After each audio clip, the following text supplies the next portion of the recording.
Fevered Publishing presents Metal Rise, Shadowfast Action Thriller 3 by Cole Chase. Read by the author.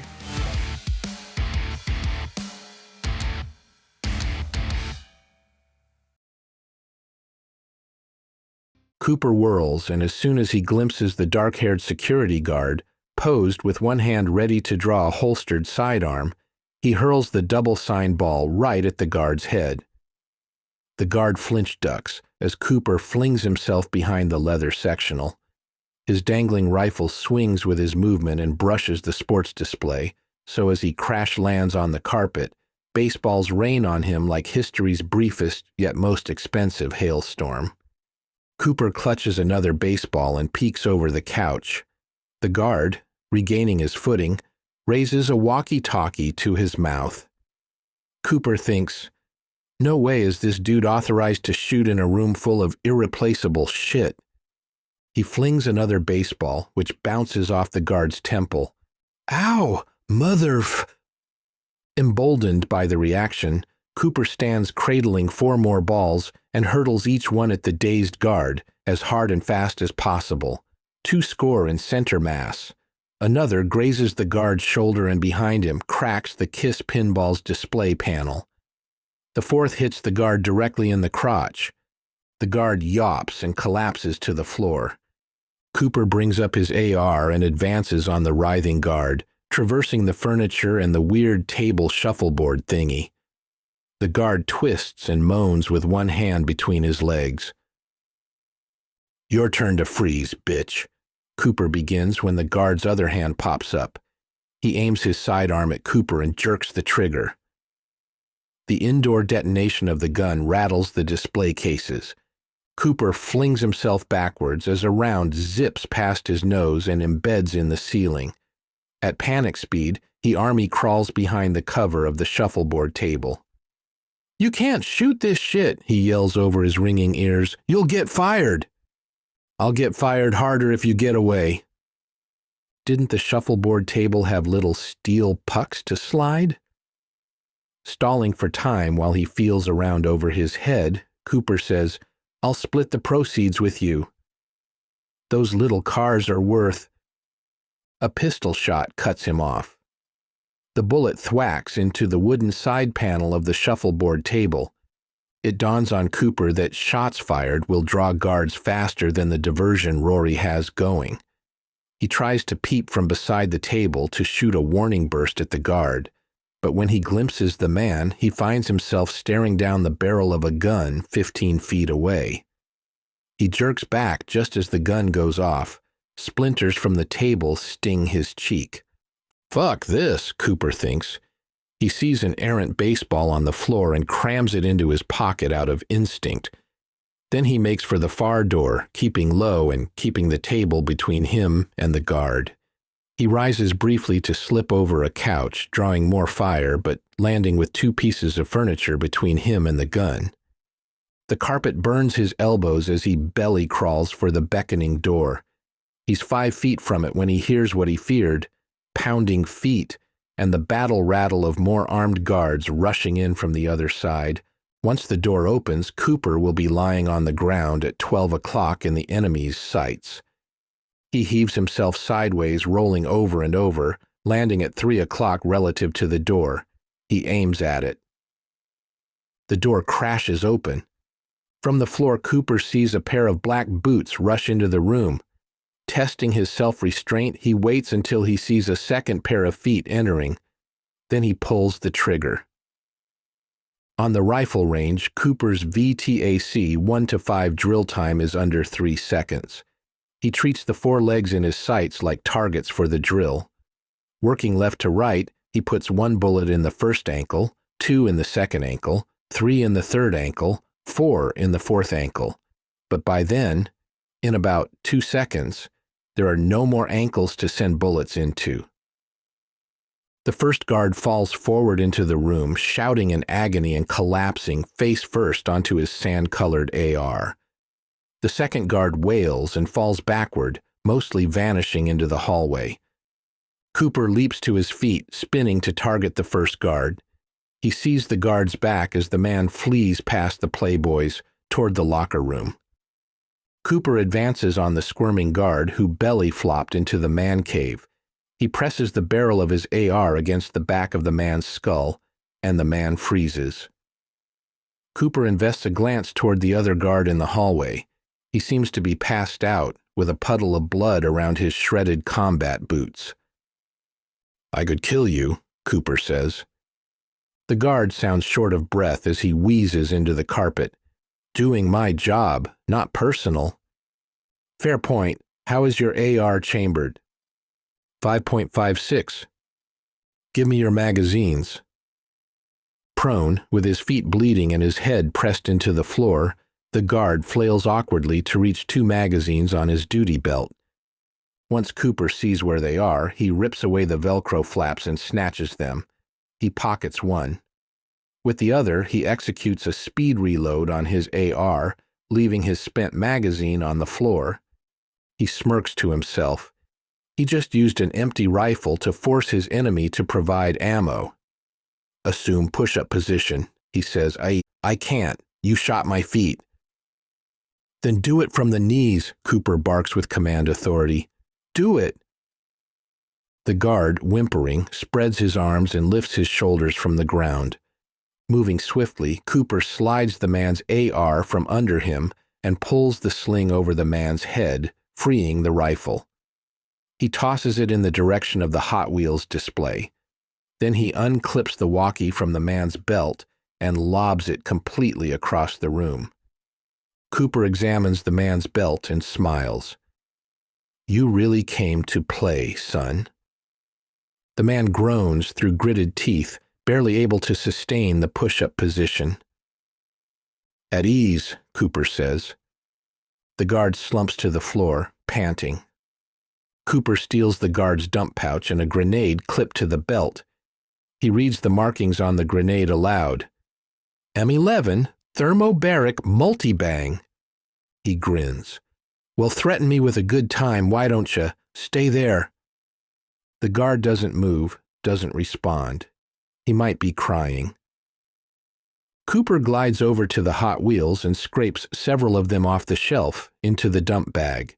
He goes for the baseballs, but they're scattered around the room.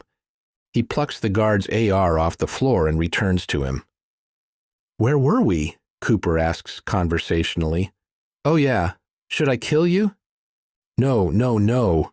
"Why not?" "I can't come after you." Cooper leaves a dramatic pause. He circles around and kneels in front of the guard, the first time they've made eye contact.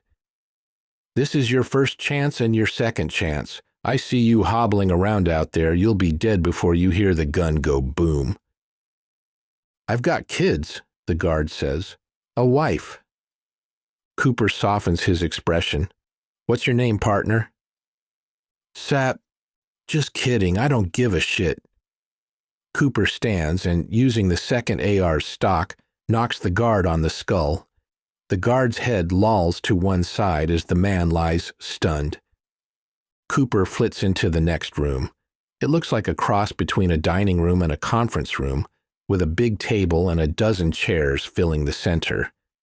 He verifies the second guard really is out, then collects another AR magazine from him and tosses it into the dump bag with the Hot Wheels. He's sure the first guard ran for reinforcements, so he's spent too long. Nonetheless, he pauses long enough to shake the found AR and listen. Nothing clanks or rattles abnormally, but he doesn't have time for a full-function check. He slings it over his head opposite from his own saint. He takes another second to latch the dump bag's belt loop around his belt.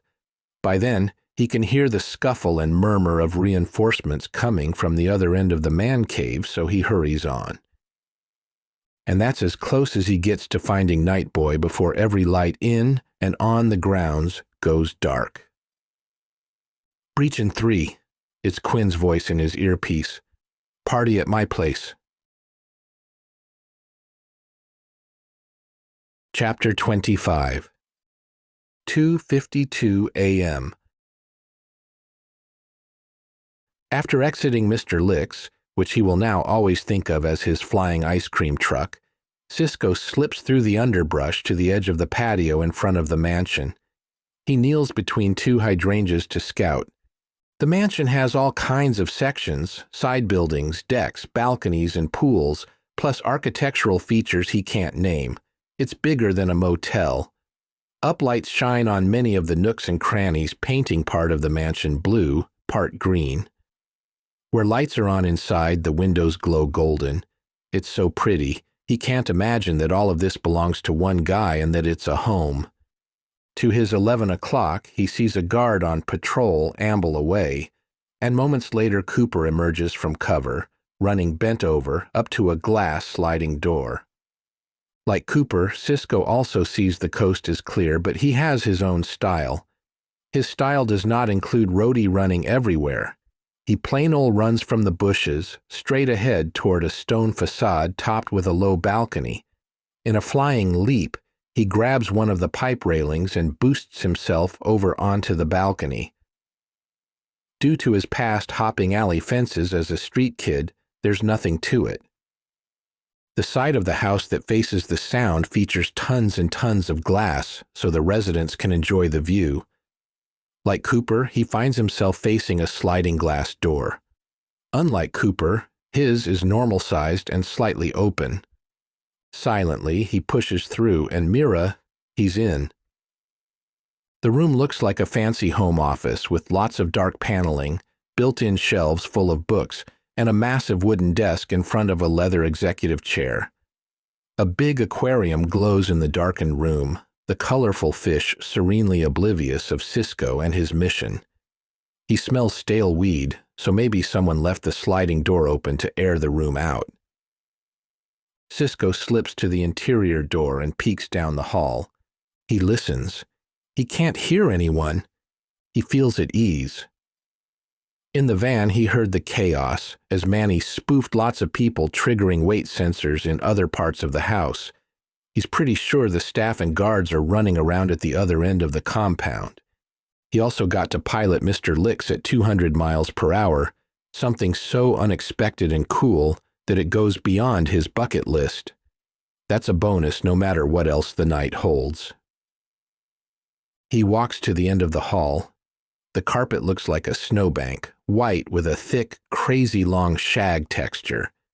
His muddy feet trail dirt and leaves behind him.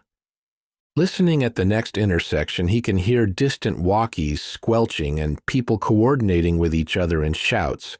They're not nearby. He glides down the intersecting hall and finds a stairwell.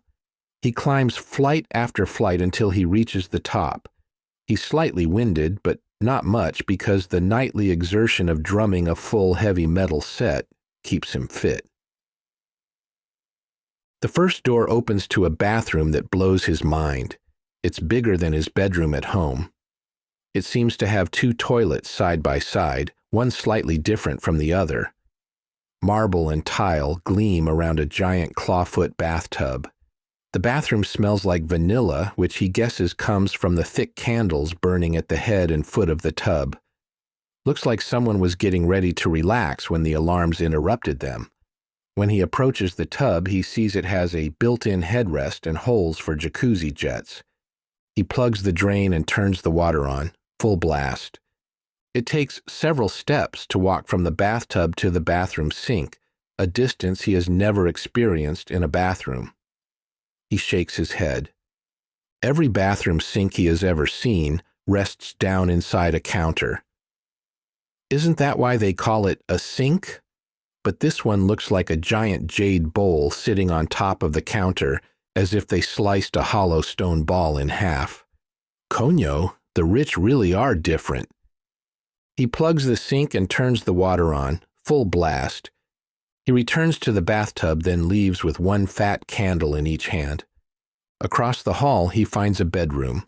A huge white bed, packed with pillows of different sizes, shapes, and weights, floats on the fluffy white carpet.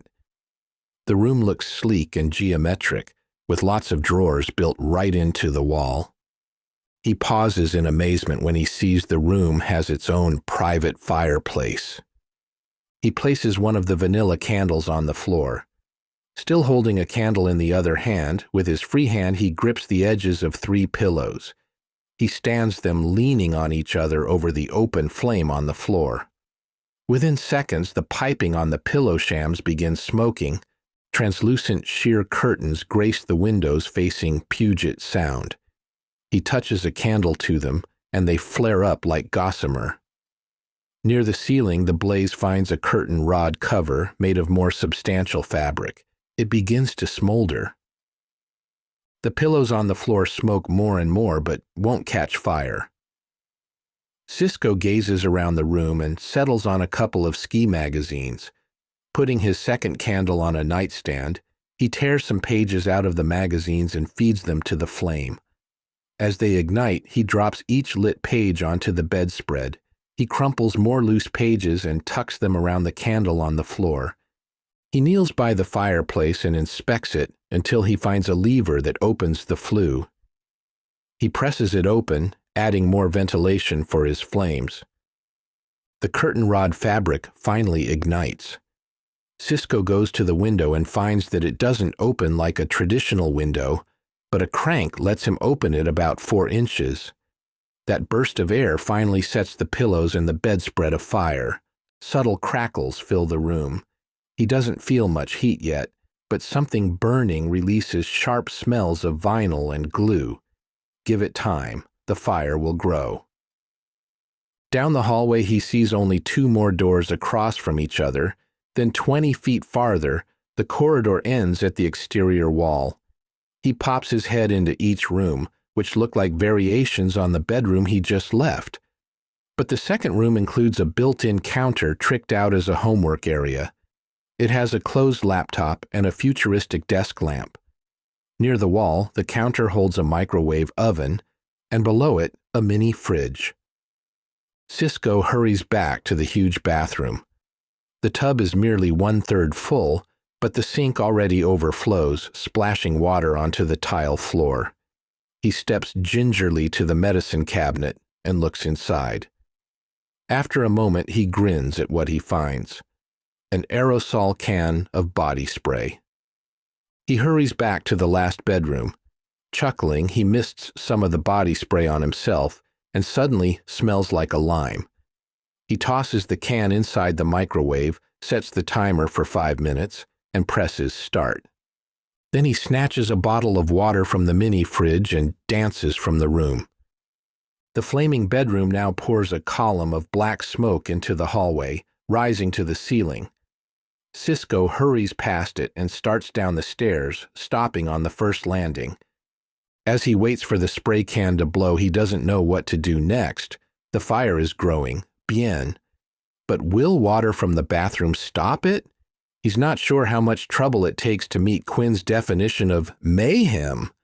But come on, a fire, a flood, and an electrical explosion in the space of a few minutes. Isn't that a good start? Who the hell are you? One flight down, a security guard eating from a small bag of potato chips studies Cisco. He's a white guy, young like Cisco. He looks like he was passing in the hallway when he happened to look up. His name badge reads Clarence. Cisco smiles and greets him cheerfully as if he has been waiting for the guy. As he casually peels his ski mask off his face, he calls, "Hey, there you are. How you doing, Clarence?" The young guard frowns.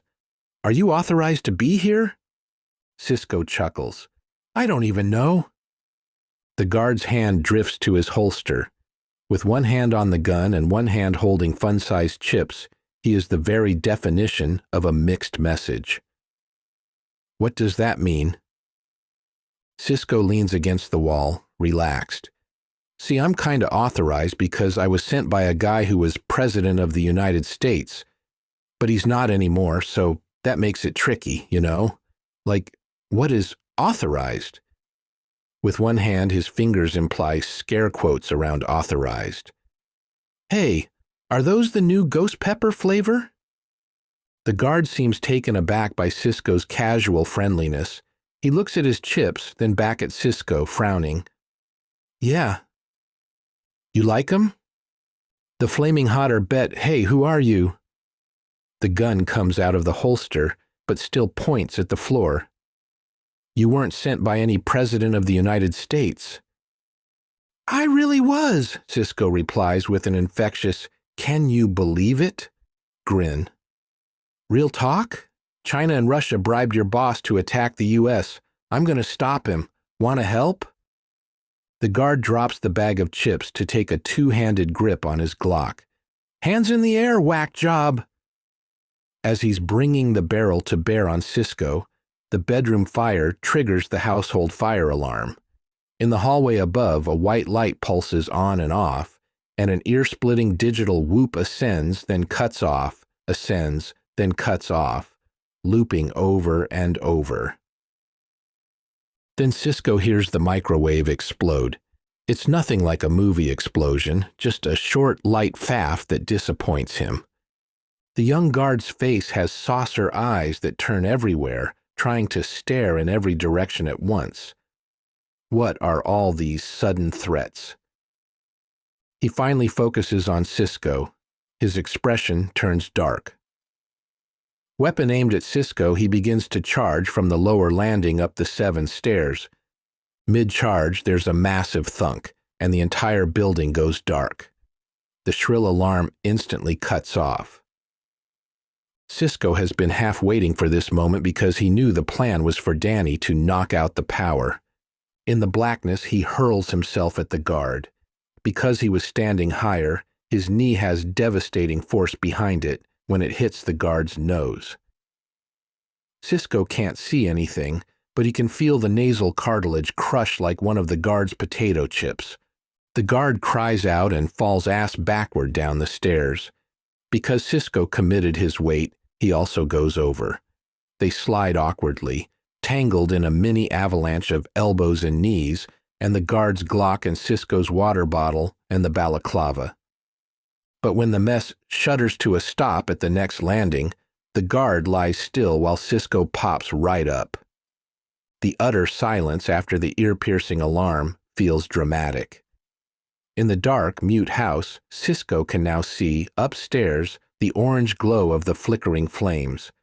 When he looks down at the form of Clarence, the glow helps him spot the guard's dark Glock against the white carpet. He nabs it. Clarence struggles to sit up. Cisco pistol whips him, and the guard slumps back down. Cisco removes Clarence's walkie-talkie.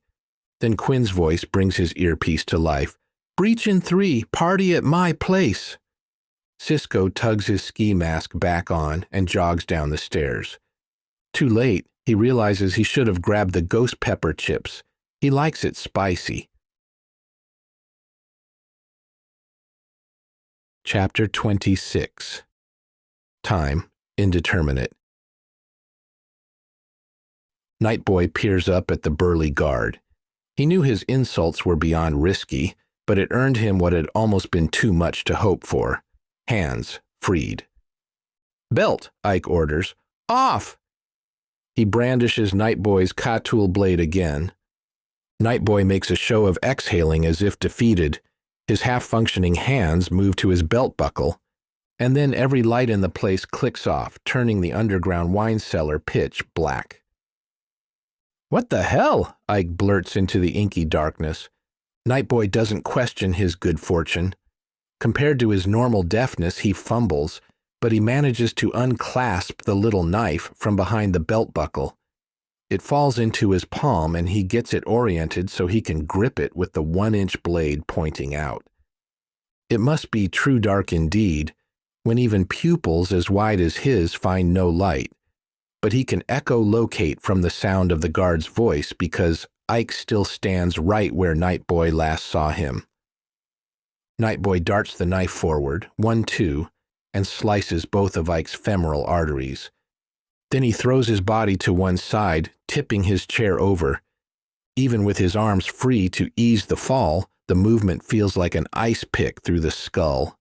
He grits his teeth and clings to consciousness, working by feel in the velvet dark to cut the duct tape on his right foot. He hears an object whip through the air where his head was a second ago as Ike flails around trying to hurt him. Then Nightboy notices he can see a feeble, round source of light flitting about. It takes him a second to puzzle out what it is. It's Ike's tritium glow-in-the-dark watch face. He's still stuck to the chair by his left foot. Thinking fast, he reaches out toward the wall, and sure enough, his hands encounter the tops of wine bottles. He clutches one randomly, then silently lobs it. It crashes behind Ike 12 feet away. Ike spins, then takes a tentative step toward the sound, buying Nightboy enough time to slice his other foot free. Then with his chameleon stealth superpower, he eases himself to a crouch. He holds his breath as the path of the watch face in the dark suggests that Ike has turned again, facing where Nightboy was sitting a second ago. The watch face hovers in the air. From that one bit of information, he can project Ike's entire stance. The watch face floats face up, which means the hand holding the knife is up, probably in a knees-bent defensive stance. Nightboy lashes out with both hands. With his knife hand, he stabs in the dark 2 inches ahead of the faintly glowing watch, where a hand should be. His empty hand facing palm up tracks with his own knife hand, 4 inches below it. His little knife stabs the back of Ike's hand. The man shouts in pain and snatches his hand back, tearing the little belt knife out of Nightboy's grip. But Ike also drops the big Catoul knife into Nightboy's empty hand. Moving as fast as he can manage, Nightboy bursts up from his squat and uses the guard's own falling momentum to shove him to the ground.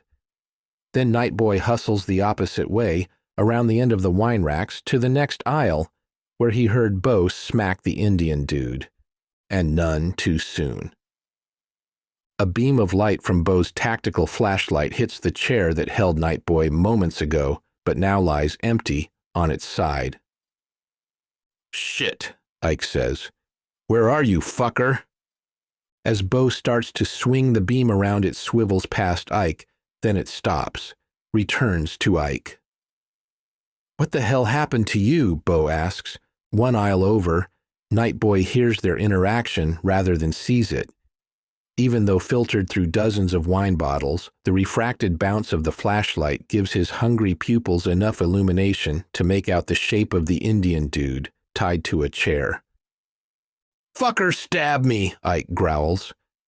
The man startles when he feels Nightboy's touch, but he's smart enough to stay silent.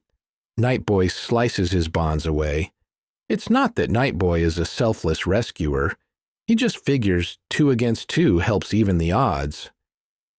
"It's not just your hand," Bo says one aisle away. "The hell?" Ike bellows. I'm bleeding. Fuck, I'm really bleeding." "Use your belt as a tourniquet," Bo instructs urgently. Nightboy takes the Indian man by the hand and pulls him up from the chair. From hours of sitting, his limbs have locked up. He nearly totters over but manages to balance himself. The backs of his legs push the wooden chair, which scoots backward 2 inches. The sound of dry wooden legs skidding on concrete cuts the quiet. "They're getting away," Bo realizes aloud. "Call for help! Don't leave me!" Ike cries. To Nightboy's ears, his voice seems to come from the floor. In the dark, Nightboy sheathes his knife by feel. Then he pulls 2 wine bottles from the rack and shoves them at the Indian man. After a moment of confusion, the man catches on. His hands bump Nightboy's, and the bottles lift away. Bo ignores his partner's pleas for attention. His flashlight beam whips and bobs around the far end of the huge wine rack as he dashes to find the captives. Nightboy snatches 2 more bottles by the neck as he backpedals for the other end of the aisle, dreading Bo's machine gun. Suddenly, the beam of light hits his pupils, flooding his vision to total whiteout. He clamps his eyelids shut and flings wine bottles toward the light as hard as he can.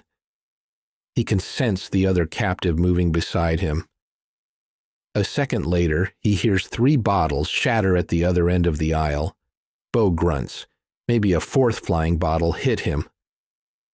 "Forget them," Ike moans. "Radio for backup, I'm dying." His voice sounds weaker. Nightboy keeps snatching wine bottles off their racks and hurling them toward Bo. The Indian guy, now clued in, grabs bottles from his side of the aisle and throws with the same urgency. The series of smashing wine bottles crashes in percussive music. Glass flies everywhere around the guard. The air smells like grape juice. One of the bottles doesn't break, instead bouncing with ringing thuds. The darkness behind his closed eyelids turns from reddish to black, telling Nightboy the beam of light moved. He opens his eyes as Bo ducks behind the end of the aisle, putting wood between himself and the flying bottles. Nightboy assumes the Indian guy can't see much, if at all. He grabs the man by the wrist and pulls him around to the third and last aisle, just as Bo pokes one arm around the wine rack's end and blind fires an automatic burst toward their last known location. The weapon's chatter resounds harshly in the cellar, and bullets ping off the brick wall several feet behind Nightboy. As the echo dies away, Ike shouts for his partner's attention. "Can you see?" Nightboy whispers. "A little. Where his flashlight is," the man whispers back. Nightboy thinks fast. The part of the wine cellar he has seen forms a rectangle. If he were looking at a drawing of the room, he's standing in the lower left corner of the rectangle, and the only exit he's aware of is in the upper right corner. The 3 racks of wine cut the room vertically into fourths, with all of them between him and the exit. Bo straddles 2 of the aisles, and Ike occupies the last aisle, the one that leads straight to the door. "To get out, we have to get past them," Nightboy whispers. "Throw more wine at them, get them soaked," the man murmurs. Just as Nightboy wonders how that will help, he senses a movement low in his peripheral vision. He looks down and sees the man extract a cigarette lighter from his pocket. Nightboy smiles. He's starting to like this guy. A thud from outside travels through the walls. From somewhere he hears a motor whir. It sounds like a generator has spun up, but the cellar remains dark. Perhaps the generator has limited power, and the cellar is low priority. "Split up," Nightboy says. "You go left, I'll go right. We each take a guard." Then he yanks 2 more bottles of wine from the rack, holding them by their necks like maracas. "The flame will seem terrible," the man says, "but the alcohol should burn off fast.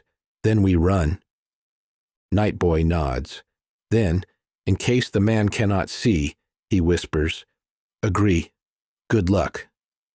"Lord Avigna, break our bonds," the man whispers back.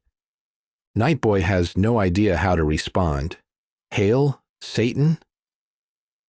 Instead, he turns and retraces his steps. His head hurts so much he's having a hard time walking normally. "You're trapped," Bo calls as Nightboy sneaks.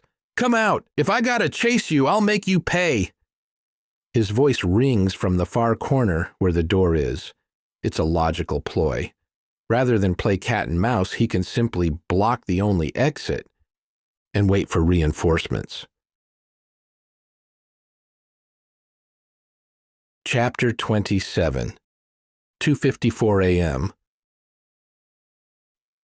Quinn appreciates Rory's Queen of Shadows ruse as a thing of beauty.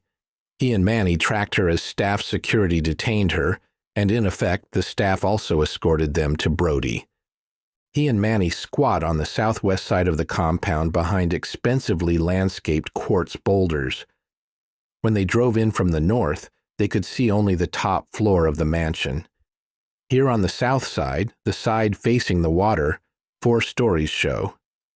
But Brody wasn't in the mansion. He has an adjoining building specifically for technical skyhouse activities, and they hide in the dark near the west side of it.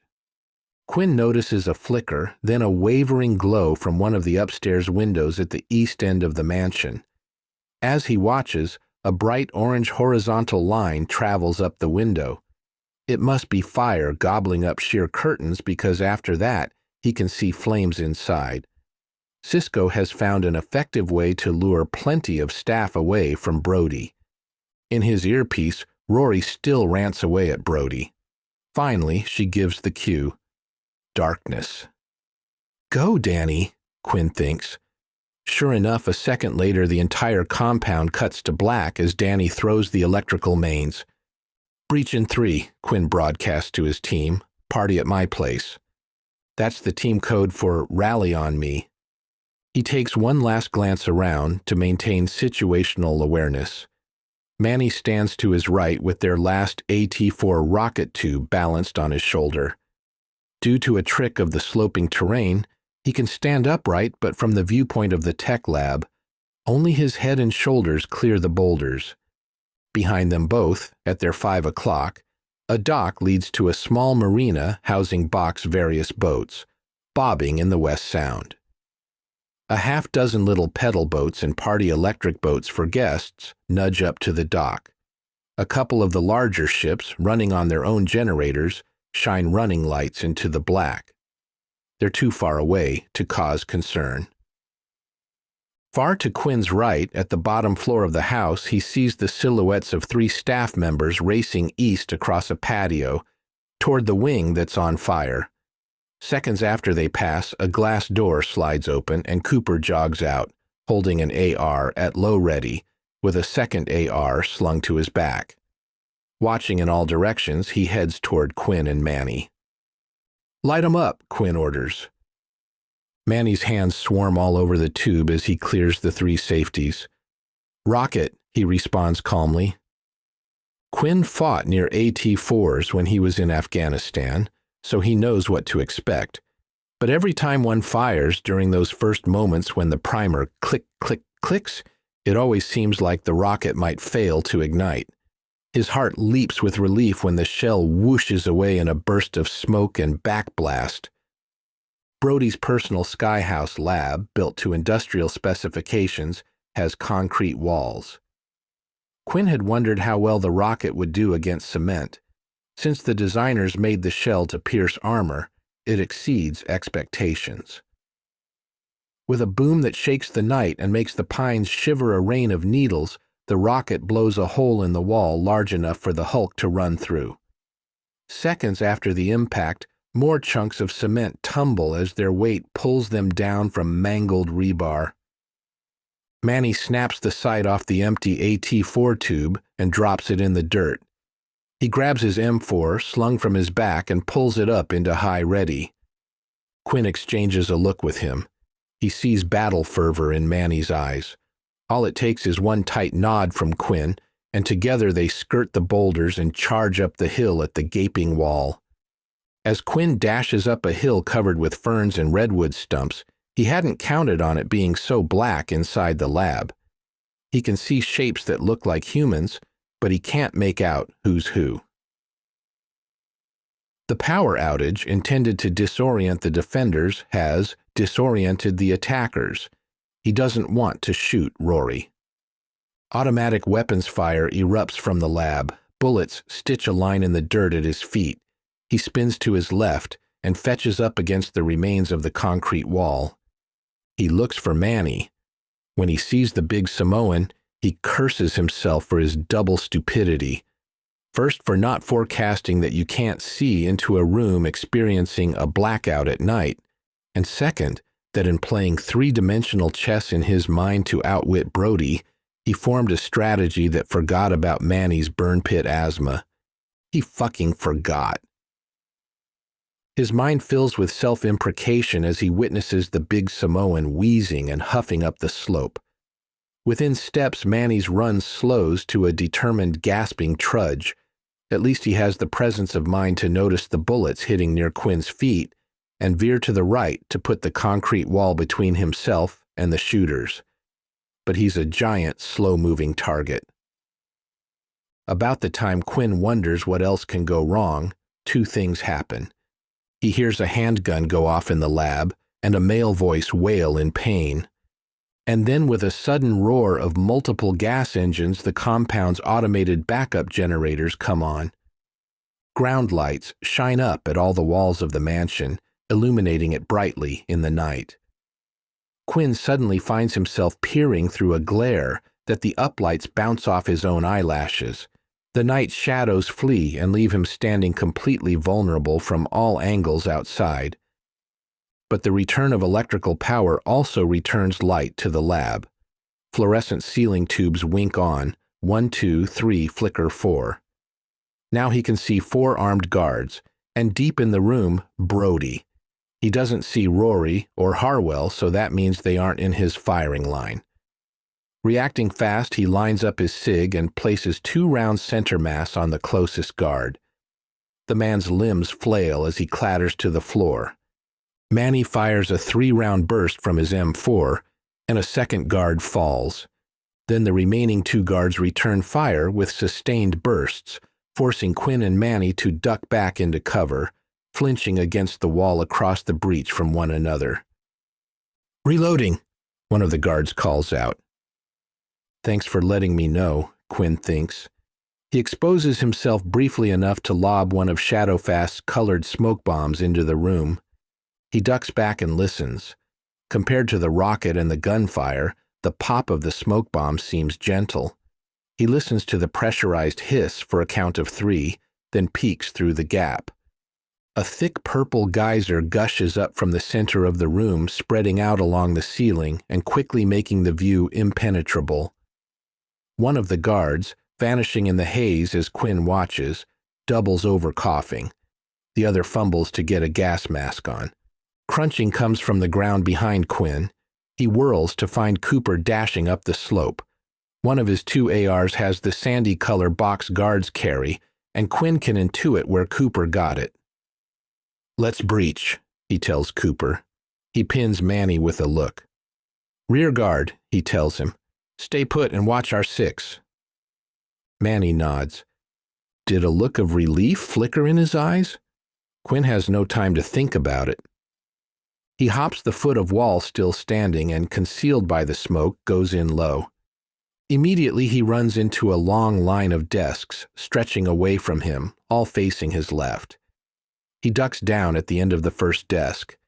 Before the air becomes completely opaque, he can see that the room resembles a NASA control center.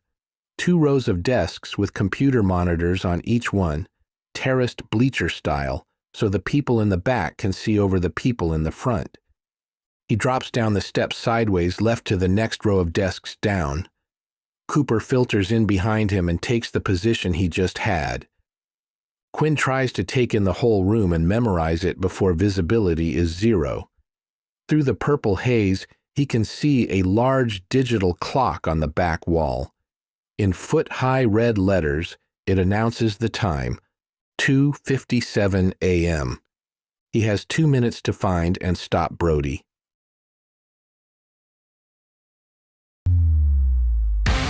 Thank you for listening to Metal Rise, Book 3 in the Shadowfast Skyhouse Thrillogy. Continue the story for free on my YouTube channel, where I post episodes every Tuesday until the Thrillogy is complete. Don't want to wait? Grab the entire Thrillogy, Metal Spies, Metal Lies, and Metal Rise, as ebooks and paperbacks on Amazon, Apple Books, Barnes & Noble, and most other online retailers. There's much more to the world of Shadowfast. Go behind the scenes by joining my newsletter list. To sign up, send your email address to shadowfast@colechase.media. Chase your adventure.